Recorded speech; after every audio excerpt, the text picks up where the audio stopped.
Hey, what's up, y'all? It's JESS Marshall, the home advocate, coming to you from North Dallas, where I've got an exterior remodeling and construction project. I just wanted to walk you through what we're doing out here. Bunch of different tasks, bunch of different trades, different subcontractors. If you're interested in building exterior construction work like an outdoor kitchen, outdoor living area, that's all stuff you can definitely do yourself. I'm going to walk you through how to do it yourself. If you end up getting in too deep and needing help from a contractor, you know who to call. Here we've got all of our block stacked up. We're going to be building outdoor fireplace with a pizza oven and then a chimney that's going to go up and through this shade arbor. Then we're going to finish this arbor, which has been completely framed with structural steel. That's all of these black steel members. We've got square steel posts, we've got I-beams, we've got receiver channels, C channels, and purlins.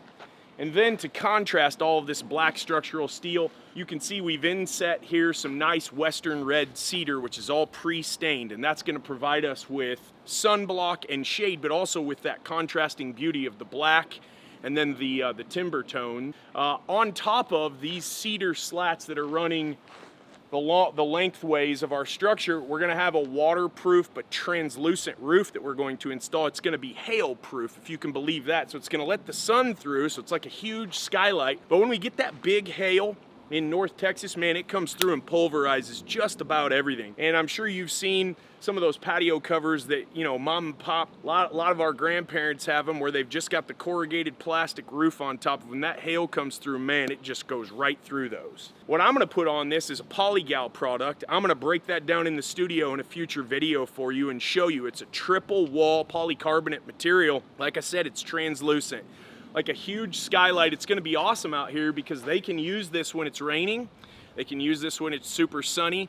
We're also gonna install big ceiling fans underneath here and a misting system so it keeps everything nice and cool during the summer. Because here in North Texas, at least, it's very, very warm for at least 8 to 9 months out of the year. These folks got a lot of kids, and they also foster kids, and they just want this backyard area, which is absolutely beautiful. Stunning property here in North Texas. Got the pool.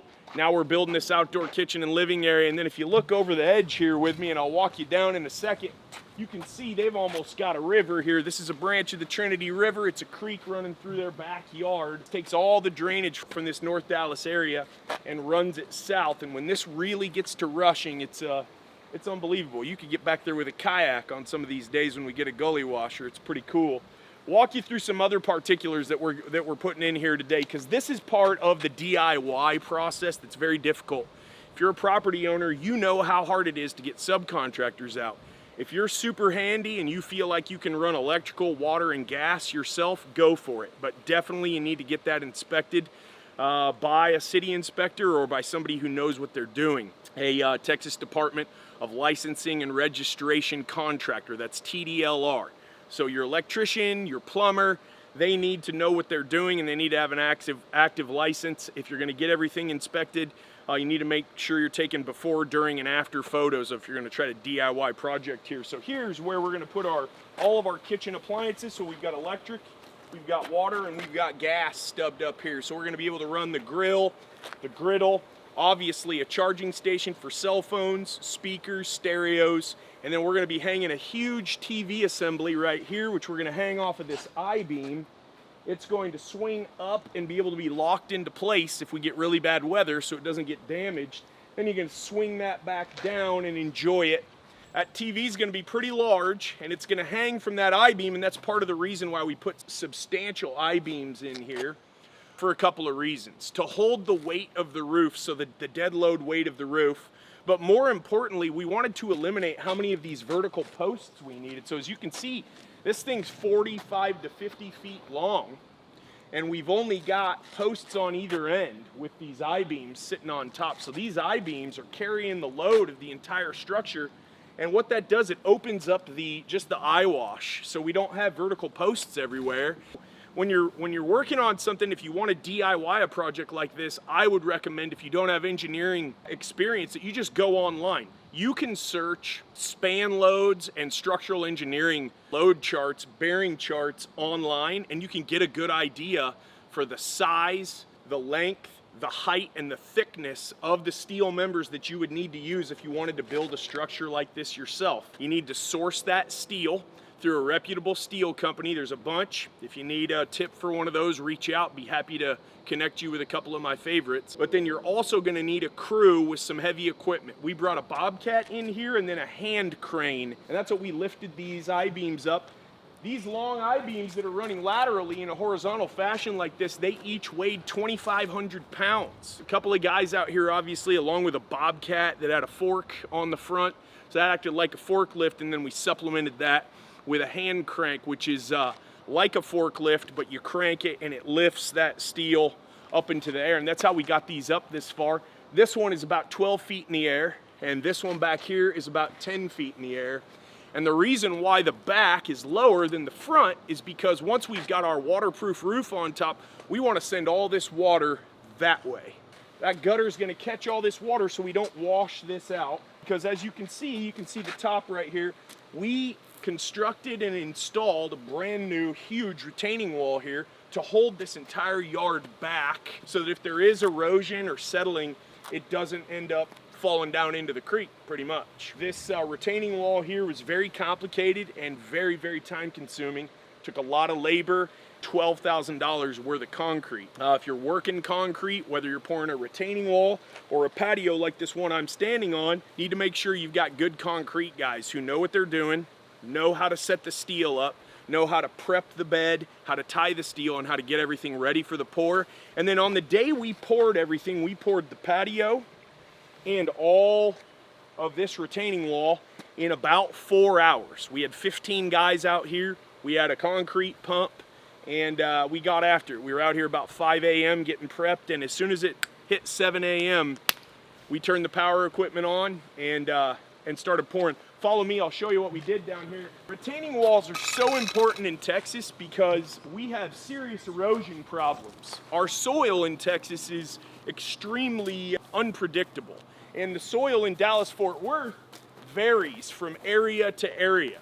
This area that we're in right now is just north of 635, and if you're familiar at all with the goings-on kind of the infrastructure expansion here in Dallas, 635 got expanded big time about 5 to 8 years ago, and when that happened, it caused massive seismic shifts in the soil, believe it or not, because the excavation on 635, which is just to our south, was so massive, it actually did damage to foundations in properties as far away as 2 miles. All of that being considered, just think in your mind, if you want to expand or build outside, you have to be real smart, and you have to understand that where you live matters. Even in the same metro area, soils can differ.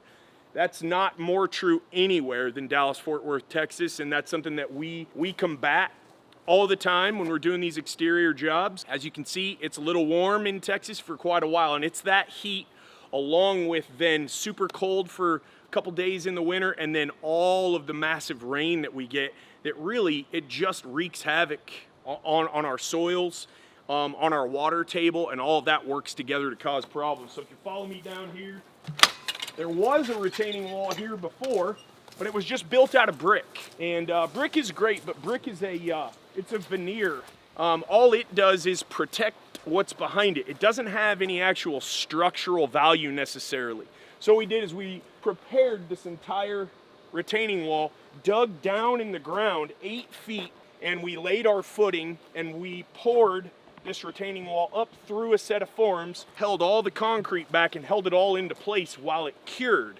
The other thing that you have to understand when you're pouring concrete in and of itself has no strength. If you pour a concrete paver, you can break that paver easily. Drop it on the ground, it'll shatter. What gives concrete that unbreakable strength is the steel that reinforces it.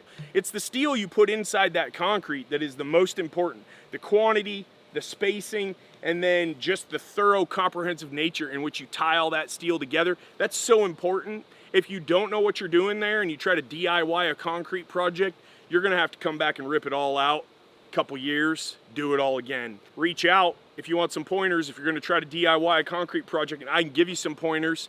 Like I said before, if you get in a little too deep and you've started something, try to do it yourself, and you're like, man, I'm overwhelmed, you can always reach out and I'll walk you through it free of charge, tell you what you need to do to get yourself back on track. Another very, very important part of these retaining walls are the weep holes.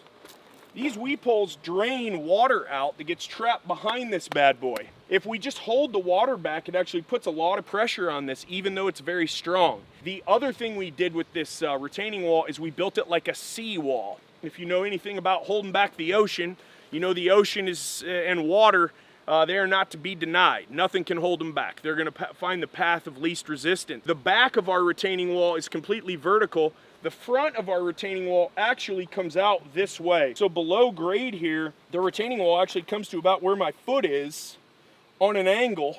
And the goal there is just to use physics to help hold all of this entire backyard. We're holding all that back. We get really bad rain, floods, etc. This thing isn't going anywhere. It's battleship strong, commercial grade here on a residential application. If you're putting together a retaining wall, you know that what you're trying to do is avoid future mistakes. And to do that, it's your preparation and your planning that are going to matter more than anything. And then we've got a drain here. This drain is going to take our sink water from our outdoor kitchen. It's just going to spit it out here. It's going to run down to the creek back here. The retaining wall turns the corner on both ends, so it's like a big U shape. It's holding everything back, strapping all of this soil, concrete, steel, structure, everything back, so it's never going to settle, never going to crack, never going to fall over. The other problem that we're going to solve here next week, as you can see here too, we brought in all of this backfill, all this soil and dirt that you see. We brought all of this from up there when we prepared the patio pour, and we brought it all down here to fill this all in, try to avert any more erosion. There was quite a bit of erosion going on here before we were hired.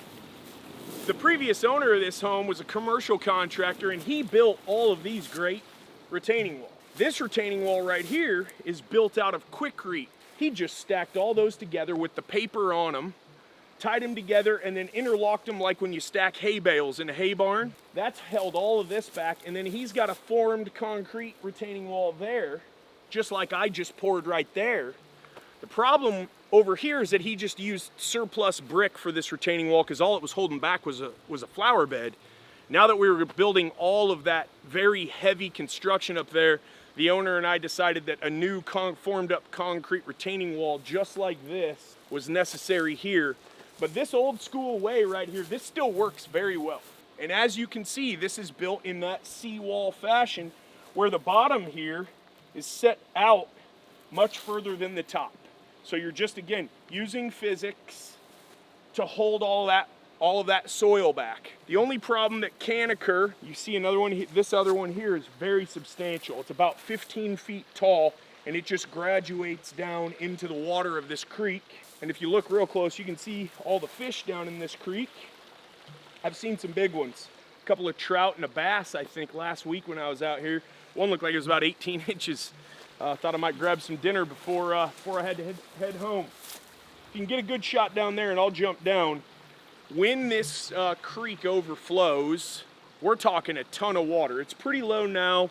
We're in the middle of a drought. When it really comes a flood, it will overflow this lower retaining wall and come about halfway up this upper retaining wall right here. It's crazy how much water falls. You can see this erosion, how deep it is, and if you get real low right here from this perspective and look under, you'll see it's washed out almost 10 feet back under the grass I was just standing on. That's pretty crazy because that shows you the strength of this concrete bag retaining wall that this previous homeowner who was a commercial contractor used. And then obviously there's still a ton of strength involved here or I wouldn't be able to walk across this. I'm a big old rugby player, about 260 pounds. This isn't going anywhere, but what I'm gonna have to do is backfill this whole area here, and what I'm going to use is more of these bags of concrete, which once they get rain on them or overflow water, that's just going to cement those all together, pardon the pun, and it's going to make sure that this doesn't wash out again, it stays permanent. As this is all my client's property, all the way down to the creek, he wants to make sure he doesn't lose his property into the creek, and that's going to take some doing. And he's trying to keep his kids safe too. He's got a couple of precocious boys, they come down here and play in this. So we're gonna get this all backfilled and squared away as part of our project. Again, if you're gonna try to DIY something like this, it's totally doable. There's videos all over YouTube. It's gonna take you some blood, sweat, and tears, and probably a couple helpers, but you can definitely knock out a retaining wall like this yourself. This is certainly more of a DIY method than our formed up concrete retaining wall is. That takes forms, a concrete truck, a gravity pump, a ready mix truck. We actually had 4 bringing them in. I think we used 55 yards of concrete, somewhere in there, for the retaining wall pour and for the slab pour. So just be careful when you're thinking on the DIY work. I love to learn how to do things by just getting in there and doing them. And I love to coach homeowners and contractors through projects like this as well. It just takes, like I said, a little bit of know-how. More than anything though, it just takes a lot of effort. So if you're trying to save money, go for it. If you're thinking, man, my time's worth a little bit more than the effort and the time that it's gonna take to DIY the construction project, you can always reach out to me and I'll get you a quote. This type of work, it's not rocket science, but it's definitely not easy. So having somebody with experience knock these type of tasks out for you is gonna save you a ton of money. This is a really great property too if you're a young contractor, because getting all the material to your job site is super important to making your guys' time as efficient as possible. We've got a double gate here. I wrote into our contract that we were gonna repair the yard when we were done, so we've been pulling all kinds of heavy material into the backyard. We brought all the steel in this way, we brought all that structural cinder block in this way, brought a lot of the concrete in when we poured the retaining wall and when we poured the slab. Having good access is super important. If your guys have to carry everything from the front to the back, they end up charging you more. It's gonna take them longer. In the brutal hot summers here in Texas, the guys don't last very long on that super hardcore pack mule type work. So trying to take that off their plate as much as possible. Our whole house generator is gonna set right here. Major panel, it's right next to the meter.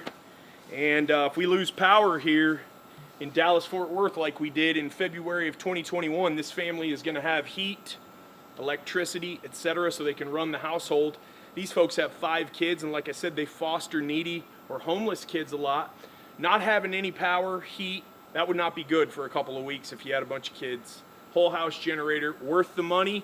You got to get them ordered because the lead time is big on those, but they're definitely worth the money. It's been a challenge out here just because COVID really has worked on the workforce, even the blue-collar redneck workforce. Guys are chasing a higher dollar, might not be a guaranteed dollar with other contractors.